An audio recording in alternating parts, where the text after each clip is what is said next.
Ustazah Siti Lutfi Latifah. Halo Bang Edi, senang sekali bisa diundang di sini. Oke, kita minum dulu aja.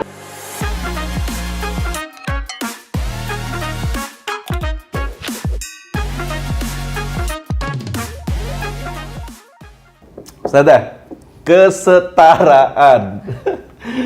Itu yang diperjuangkan oleh Ustazah selama ini. Betul. Kesetaraan soal apa, Ustazah? Kesetaraan gender pastinya. Kenapa? Kenapa itu yang diperjuangkan? Apa selama ini belum setara juga? Iya, kalau misalkan ditanya apa selama ini belum setara, oh belum. Saya aja yang udah, maksudnya yang udah bisa kerja gitu, bisa berpendidikan, bisa beraktivitas di luar. Saya masih merasa ada apa ya, ketidaksetaraan yang saya dapatkan gitu, Mas. Contohnya apa tuh, Ja? seperti ini. Kenapa perempuan kuliah gitu? Kenapa nggak nikah aja gitu? Kamu tuh jangan kuliah tinggi-tinggi, nanti laki-laki tuh nggak mau sama ada ya kamu. Wah, itu? iya itu. Padahal seriusan? Itu masih ada? Itu yang saya dapatkan gitu, Mas. Jadi saya berbicara kesetaraan ini nggak berangkat dari kesadaran. Pengalaman dan kesadaran juga. Okay. Pengalaman ya, saya banyak karena saya seorang perempuan di keluarga saya yang satu-satunya yang kuliah itu saya. Satu-satunya yang kuliah mondok itu saya. Yang lainnya mondok, full gitu, nggak ada sekolah-sekolahnya gitu. Jadi dari pihak keluarga juga ya ya maksudnya bukan didiskriminasi ya. Jadi kamu tuh perempuan kenapa harus sekolah dan lain sebagainya. Perempuan itu nanti tuh tugasnya dapur, kasur, sumur. Yang penting kamu bisa dalam 3 hal itu bisa menguasai, kamu tuh udah surga gitu. Kayak gitu kan. Terus yang kedua adalah berangkat dari kesadaran. Mungkin ketika saya belum paham akan gender ini, wah berat ya. Belum paham akan gender ini ya, saya menerima saja ketika saya dapat perlakuan seperti itu. Iya ya, kadang ya udahlah nggak apa-apa saya sekolah gitu kan gitu. Tapi ketika saya sadar paham akan gender ini, loh iya, kenapa saya selama ini bukan disalahkan ya, dikata-katain seperti itu, menerima saja gitu. Padahal kan saya juga sama punya kesempatan untuk bersekolah, punya kesempatan untuk bekerja, punya pilihan untuk kapan menikah, itu saya juga punya gitu. Berangkat dari sana saya ingin menebarkannya gitu, Bang. Nggak hanya saya tidak hanya menyadari sendiri gitu, tapi juga orang-orang di sekeliling saya juga ikut merasakan gitu kesetaraan itu. Dalam artian mereka tidak hanya dikungkung budaya patriarki yang menempatkan perempuan hanya di ruang domestik saja, tapi juga mereka harus tahu bahwa mereka juga punya akses yang sama gitu. Entah itu ya mau bekerja, entah itu mau sekolah, ataupun mereka fokus di ruangan domestik, asal itu pilihannya, ya silahkan gitu. Tapi kan pada realitanya ketika konstruk masyarakat itu menyatakan bahwa perempuan itu tugasnya di sini, ya mereka perempuan-perempuan ini tuh ya hanya menjalani apa yang dijadikan hanya menjalani budaya yang sudah ditentukan itu gitu ya. Kalau perempuan di kasur, dapur, sumur ya udah menjalani itu saja tanpa mereka menyadari bahwa punya kesempatan yang lain juga seperti itu, Mas. Jadi tapi ketika perempuan misalnya ya katakanlah menjadi ibu rumah tangga gitu, bukankah itu jadi hal yang prestisius gitu? Iya. Iya betul. Dari seorang perempuan ya. Soalnya kalau laki-laki tuh nggak ada gitu, pekerjaan bapak rumah tangga tuh nggak ada. Oh, ibu tuh ada ya? Iya. Dan itu diapresiasi loh sama negara gitu. Pekerjaan ibu rumah tangga, keren loh.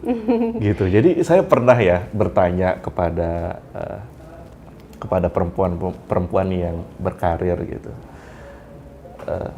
Karir terhebat menurutmu, tertinggi menurutmu itu sebagai apa gitu? Ya, jenjang karir terhebat, tertinggi menurutmu itu sebagai apa? Mereka bilang sebagai rumah tangga, sebagai ibu rumah tangga. Padahal jenjang karirnya itu sudah tinggi gitu. Tapi mereka mereka merasa bahwa sekeren apapun karir mereka di luar, justru yang paling prestisius buat mereka adalah sebagai ibu rumah tangga gitu. Dan ketika ada perempuan memilih menjadi ibu rumah tangga, itu juga kan pilihan, bukan batasan. Iya. Iya. Nah, jadi gini Mas, ketika Mas barusan mencontohkan ya, orang yang berkarir kemudian merasa bangga ketika jadi seorang ibu dan mengurus urusan domestik. Yaitu untuk mereka yang punya pilihan, Mas. Maksudnya kan sebelumnya mereka hidup di publik gitu, atau punya beban ganda. Tapi kan untuk orang-orang yang memang dari lahir itu ditempatkan di sana, itu kan beda lagi ceritanya. Ya, ketika ada anggapan, ketika ada pemahaman-pemahaman tentang perempuan itu diletakkan di dunia domestik gitu kan ya.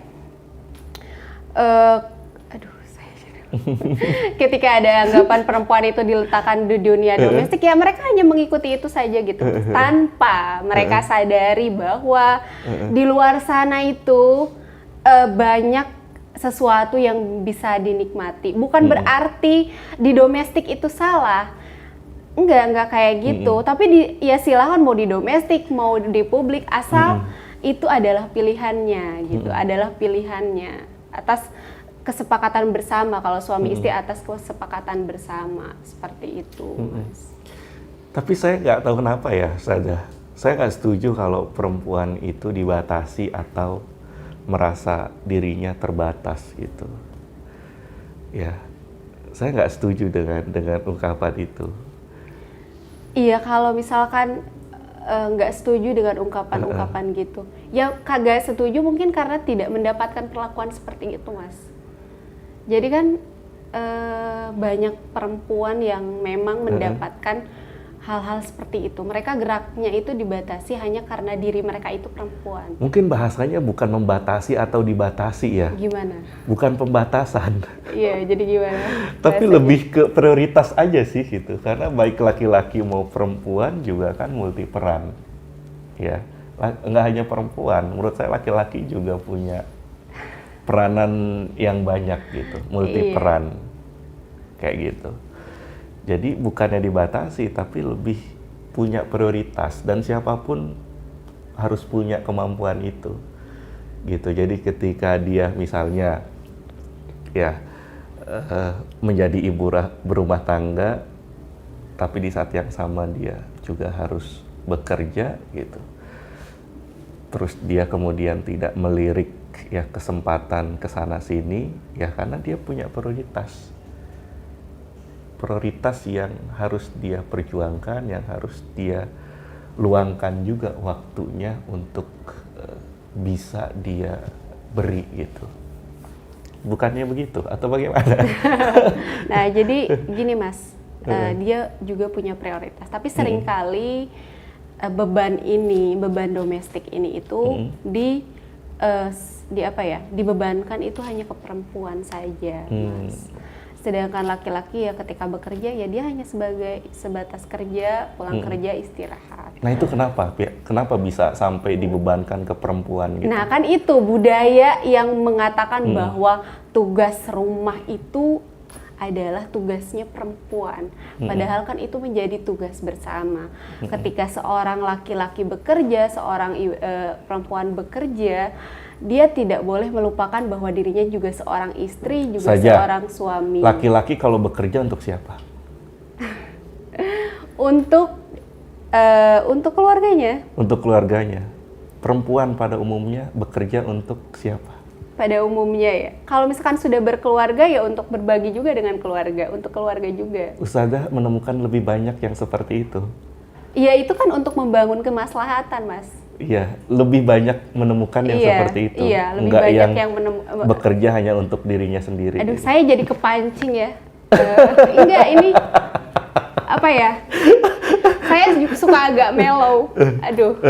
Nggak apa-apa, karena kan begini, laki-laki ya bukannya dia tidak mau bekerja untuk domestik ya, bukannya tidak mau mengerjakan urusan domestik gitu, tapi karena dia sudah liar gitu loh teh, gitu, udah liar gitu bekerja gitu untuk mencukupi segala kebutuhan keluarganya gitu. Aduh, saya jadi sering mewek Kayak gini. gitu. Jadi laki-laki bekerja itu untuk keluarga kan gitu. Yang di pikiran laki-laki itu selalu anak, istri, bagaimana anak, bagaimana istri. Terus kalau perempuan bekerja, pada umumnya untuk siapa sih sebenarnya? Kalau misalkan dia udah berkeluarga untuk keluarganya, Mas, nggak mungkin dia memikirkan diri sendiri. Betul seperti itu. Iya. Karena pengalaman ya, ini, aduh. Gak apa-apa. Kenapa jadi giliran saya? Gak apa-apa. Tisu. Gak apa-apa. Loh ini kita bicara soal kesetaraan saja. Ini saya kasih contoh aja ya, Mas. Oh no, mewek. Ustazah punya temuan ya, dan boleh diceritakan. Ya itu pengalaman sendiri sih, Mas. Kayak ibu saya itu kan menikah muda ya. Di usia berapa? Itu usia 14 tahun. Oke. Berarti Jadi masih teenager. Iya, menikah muda gitu. Ya, saya tuh kayak berangkat dari orang susah gitu, Mas. Dan waktu itu ibu saya yang bekerja untuk keluarga. Ketika Mas bertanya, apakah mereka untuk memikirkan dirinya sendiri? Oh tidak, mereka juga bekerja untuk keluarganya, untuk melahirkan kemaslahatan di keluarganya gitu, bekerja sama gitu ya. Dan ketika hari ini saya hidup enak, maksudnya dalam artian tidak banyak memikirkan isi dapur, ini tuh karena kerjasama yang baik antara ibu dan ayah saya dulu gitu, ketika mereka masih berjuang seperti itu, Mas. Aduh, jadi saya suka sedih. Jadi, ya gitu, jadi ketika ada beranggapan. Jadi yang ideal menurut Ustazah ya seperti itu. Jadi ketika laki-laki bekerja juga harus bisa memberikan waktunya untuk bisa mengerjakan pekerjaan domestik juga gitu.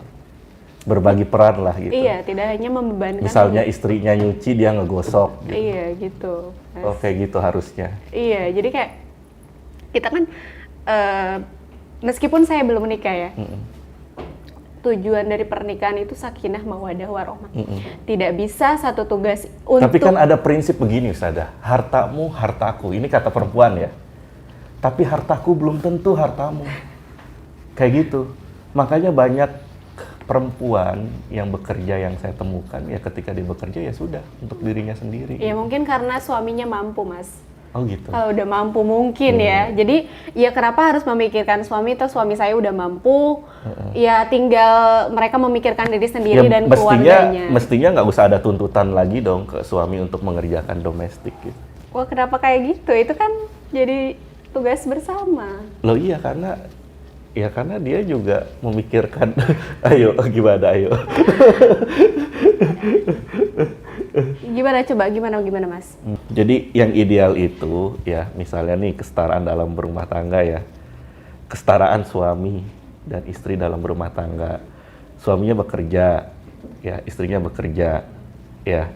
Berarti yang mengerjakan pekerjaan rumah tangga itu nggak cuma istrinya, ya, tapi juga suaminya. Ya, itu dalam hal pekerjaan. Tapi dalam hal pendapatan.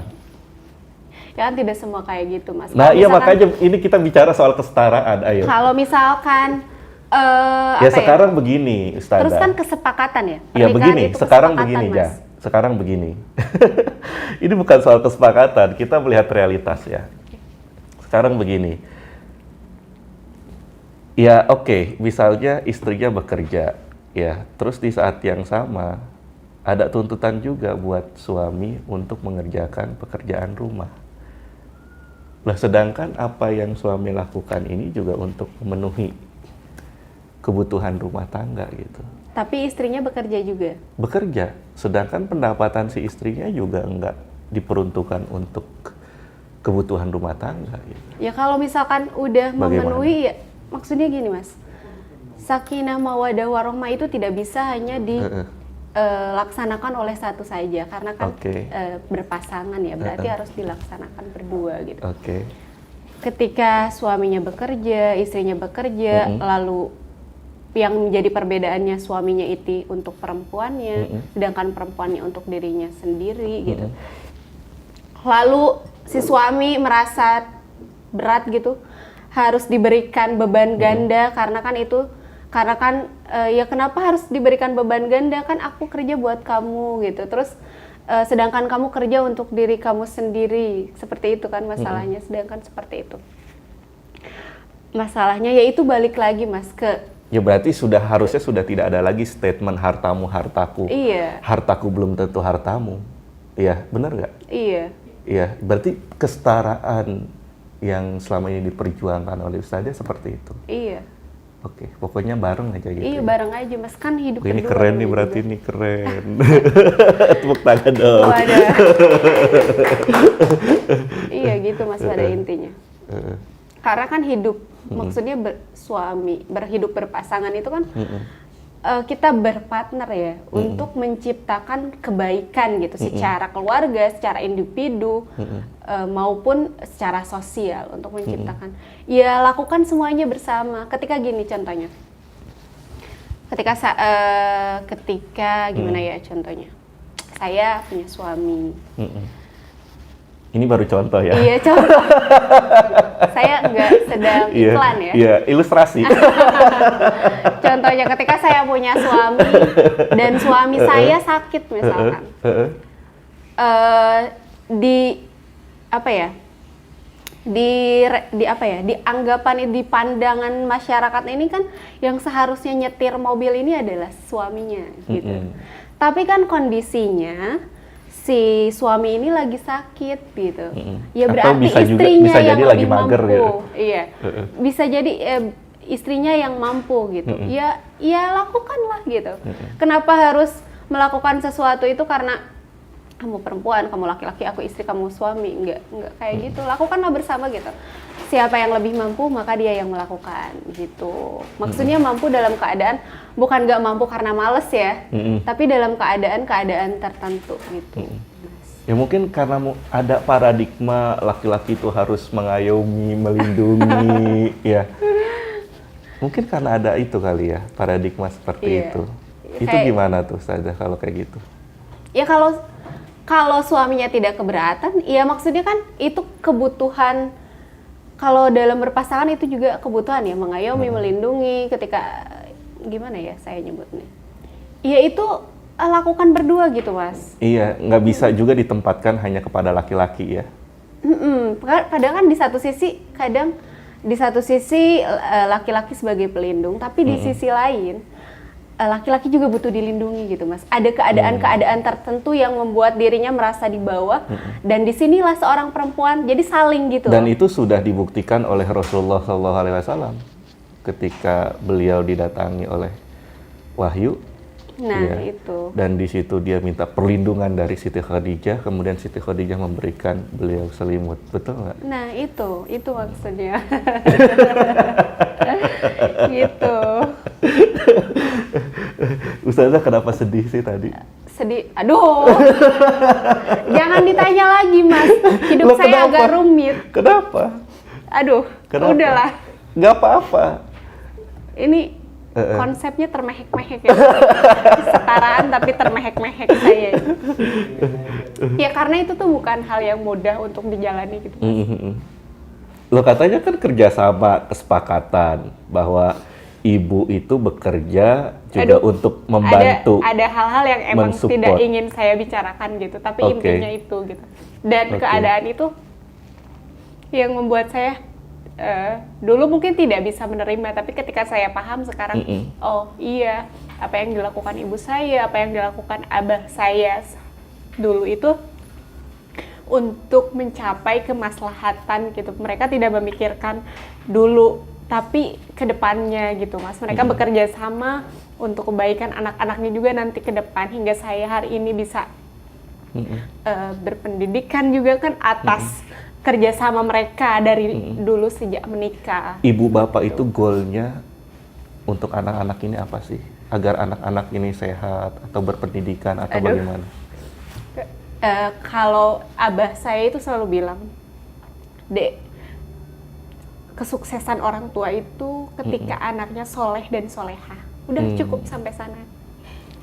Kalau bapak saya bilangnya begini, ya, yang bikin orang tua sukses itu adalah kemandirian anak. Jadi kalau anak sudah bisa mandiri, sukseslah orang tua gitu. Iya. Gitu. Jadi kemandirian itu mahal. Iya betul. Saya juga diajarkan mandiri sama abah saya. Jadi Mandiri bukan hanya ini ya, terbebas dari apa finansial orang tua, bukan hanya itu.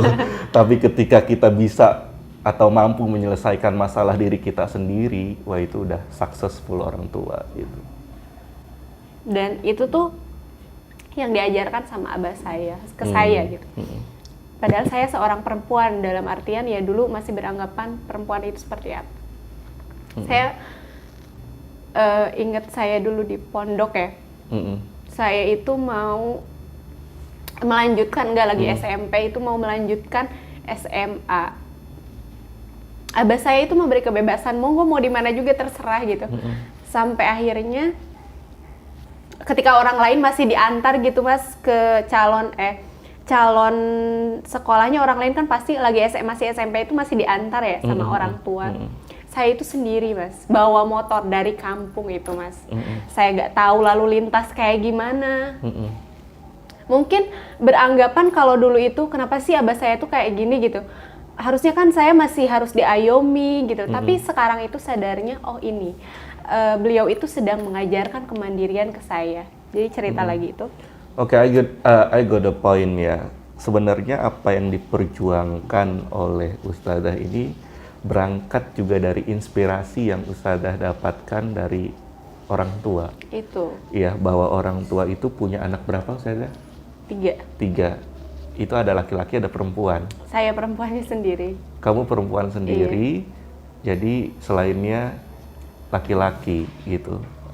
Jadi bapak dan ibu ini agar bagaimana Ustadzah walaupun perempuan juga tapi punya akses dan kesempatan yang sama seperti saudara Ustadzah yang laki-laki itu. Wah itu keren sih. Jadi inspirasinya mungkin itu kali ya. Nah, iya, Ustadzah sekarang memperjuangkan kesetaraan itu karena ingin juga banyak perempuan Indonesia yang harusnya punya kesempatan yang sama seperti Ustadzah gitu, karena ini saya lihat hanya persoalan cara pandang aja sebenarnya ya, kayak gitu. Dan Ustadzah selama ini merasa sudah berhasil mentransfer knowledge ya, pengalaman itu ke banyak perempuan. Belum sih Mas, kalau misalnya Belum. maksudnya gini, saya nularin ke santri-santri di rumah aja kayak itu tuh butuh perjuangan. Jadi kayak sebelum saya berbicara itu saya harus membuktikan sendiri gitu. Bagaimana kesempatan-kesempatan itu menjadi apa ya? Bagaimana kesempatan-kesempatan tersebut saya berhasil intinya. Saya membicarakan sesuatu tapi saya juga harus jadi contoh gitu, Mas. Karena itu kan merubah cara pandang itu, apalagi kalau di kampung itu ya, Mas. Susah ya. Karena tidak menyalahkan kampungnya sih, tapi kan pengalaman spiritual, pengalaman sosialnya beda, pengalaman pendidikannya beda. Saya bisa berbicara seperti ini karena saya berpendidikan gitu, mungkin gitu. Jadi kan yang bisa menyelesaikan persoalan itu apa? Pendidikan ya? Iya, seperti itu. Jadi makanya itu saya ingin santri-santri di saya itu juga bisa melanjutkan pendidikan gitu. Nggak cuma udah SMA udah nikah, atau udah SMA ujung-ujungnya kalau mau kerja jadi ART, nggak gitu. Saya lagi memperjuangkan itu gitu kalau di lingkungan saya sendiri. Seperti itu. Iya. Tapi jadi ART juga tugas yang mulia loh, sadar. Iya, maksud saya. Dan nggak mudah juga gitu. Iya, itu. Termasuk misalnya setelah SMA dia ada pilihannya menikah juga itu mulia kan? Iya, Gitu. maksudnya Terus kenapa Ustazah keberatan untuk tidak itu? apa-apa, Mas. Tapi saya ingin membuka wawasan mereka gitu. Melarang mereka untuk Nggak melarang cepet-cepet menikah atau bagaimana? Nggak, membuka wawasan mereka untuk berpendidikan juga gitu, Mas. Jadi kayak mentok aja gitu, udah kayak udah SMA, udah SMP, SMA. Mau ngapain udah, lagi gitu? Udah. Ya udah gue nikah aja iya, gitu. Kan mentok di sana gitu. Ya, mungkin narasinya begini kali ya. Nah. Ya, untuk para santriwati gitu, Wah. setelah lulus nyantri dari pondok, silahkan kalau ingin menikah, tapi jangan lupa ya, ada kesempatan lain yang bisa dilakukan. Boleh langsung menikah, tapi di saat yang sama juga harus tetap kuliah misalnya. Begitu kali ya. Karena usia menikah ya kalau habis lulus SMA udah balik ya. Jadi kalau misalnya ada yang mau langsung nikah juga nggak apa-apa gitu. Tapi kalau kan itu, sudah ada jodohnya. Intinya Apalagi permasalahan kalau- lagi pernikahan itu, Apalagi Mas, panjang lagi bukan ceritanya. kalau bukan paksaan gitu. Apa ya? Ya kalau udah SMA kan udah besar gitu, secara undang-undang negara juga tidak. Udah diperbolehkan. Tapi kan iya tetap aja kalau misalkan belum matang secara spiritual, secara mental, Loh, yang menimbulkan masalah lagi. Lo itu, yang Mas. bisa menentukan Iya, ya, makanya. kematangan itu siapa? Makanya saya ingin memberitahu kepada mereka gitu bahwa ini kan kebanyakan itu realita yang saya temui itu mereka memilih itu karena mentok, gak tahu harus ngapain lagi. Oh, berarti narasinya begini ya. Para santriwati ya, setelah lulus dari pesantren, pilihannya tidak hanya menikah kok gitu. Ada pilihan lain. Itu kali ya narasinya. Jadi jangan sampai kata-kata menikah habis lulus SMA ini terkesan negatif gitu. Iya. Kayak gitu, kecuali nikahnya di usia anak-anak. Tapi pandemi ini, Mas, pandemi Iya. ini ya banyak yang karena kan lagi daring ya, banyak yang ditikahkan sama orang tuanya. Kenapa? Ya itu ini masalah juga ya. Karena orang tuanya sudah tidak sanggup lagi bertanggung Dengan jawab atau berbagai bagaimana? alasan. Tapi maksud saya bisa alasannya Atau seperti jangan-jangan itu. pengen segera ngomong cucu. Karena ngerasa satu sisi karena ngerasa ketika anak dinikahkan beban berkurang. Ini realita ya, Mas, kita berbicara realita. Satu sisi ya Karena tanggung jawab itu dialihkan. seperti itu. Tapi kan kalau misalkan mereka diberi pengetahuan tentang apa yang saya perjuangkan, ini mungkin mereka bisa punya pilihan gitu. Kalau mereka punya pengetahuan gitu. Kalau tidak punya, maksud dalam artian punya pengetahuan itu wawasan. Kalau tidak punya wawasan ya udah nerima aja gitu, Mas. Sehingga akhirnya kan masalah-masalah selanjutnya datang kayak KDRT dan lain sebagainya. Itu tuh hadir di latar belakang karena hal-hal itu juga gitu. Iya, terus strateginya gimana Ustazah? Apakah Ustazah mengutuk pernikahan itu atau Ustazah juga membantu mereka untuk menawarkan lain daripada pilihan sekedar menikah gitu? Misalnya, oke, pilihan mereka kebanyakan setelah lulus dari pesantren itu menikah gitu ya. Tapi di saat yang sama Ustazah juga menampilkan ini loh hal-hal yang bisa kamu pilih selain sekedar menikah. Atau bagaimana strategi Jadi kalau misalkan yang Ustazah sampaikan ke mereka? di lingkungan saya aja ya, kayak berbicara lingkungan. Saya selalu nanya, habis ini mau, kalau misalkan ke anak SMP, mau nerusin di mana? Kalau enggak anak SMA, habis selesai mau kemana? Saya nanya kayak gitu. Mau A, B, C gitu, mau saya mau kuliah teh gitu. Saya maksudnya beri akses. Ini kalau mau kuliah gratis ada ini, ada ini, ada ini. Kamu juga ikhtiar ya untuk mendapatkan ini tuh kamu harus kayak gini, harus kayak gini, harus kayak gini.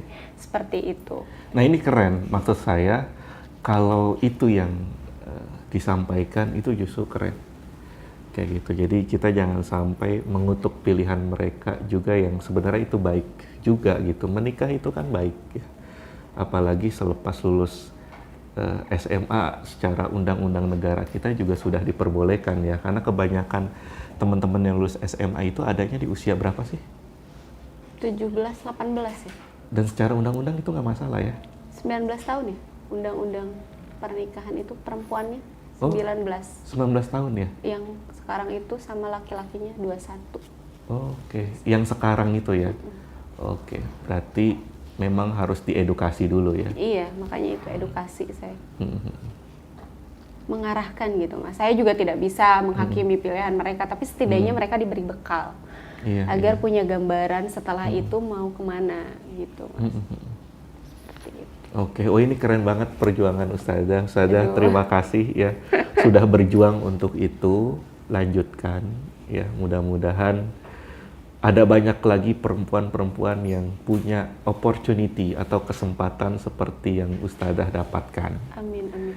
Ya, pendidikan, kemudian kesempatan untuk bisa belajar dimanapun dan kapanpun. Kadang juga kalau perempuan misalnya gitu ya, habis berkomunitas, ya berorganisasi itu kan kadang suka pulang malam gitu. Nah itu konotasinya udah macem-macem kayak gitu. Dan mudah-mudahan tidak ada lagi yang berpandangan seperti itu. Wah ini keren banget Ustazah, lanjutkan. Dan terima kasih sudah mampir di podcast Gen Islam Cinta.